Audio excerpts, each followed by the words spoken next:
তোমরা কি করবে, গ্রামে তোমাদের আশেপাশে ছোট ভাই বোন যারা আছে তাদেরকে জানিয়ে দেবে, তোমাদের এই দায়িত্বটা রইল। এখন যেটা হচ্ছে সেটা হচ্ছে মেধাশ্রী স্কলারশিপ। এটার জন্য গভর্নমেন্ট স্কুলে যারা পড়ছে, গভর্নমেন্ট সরকার পোষিত স্কুলগুলোতে যারা পড়ছে, মানে আমাদের মতো স্কুলগুলোতে তোমরা যে পড়ছো তারাই পারবে করতে।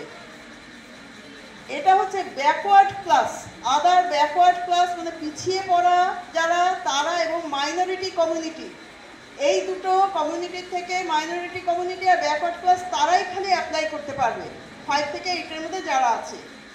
আর তার সাথে হতে হবে লো ইনকাম গ্রুপ, মানে যাদের পারিবারিক ইনকাম খুব কম। ডিটেলস আর বলছি না, কারণ প্রত্যেকটা লাইন ধরে ধরে এর আগেরটা যেমন বলে দিয়েছে নিয়মকানুনগুলো, তেমনই খুবই একটুখানি যেটা বলে দিচ্ছি। এটা মেইনলি হচ্ছে ব্যাকওয়ার্ড ক্লাস আর মাইনরিটি কমিউনিটির জন্য আনতে হবে ইনকাম সার্টিফিকেট, যেটা তোমরা নিয়ে আসো না পঞ্চায়েত থেকে ইনকাম সার্টিফিকেটটা, সেটা আনতে হবে। রেগুলার স্টুডেন্ট হতে হবে।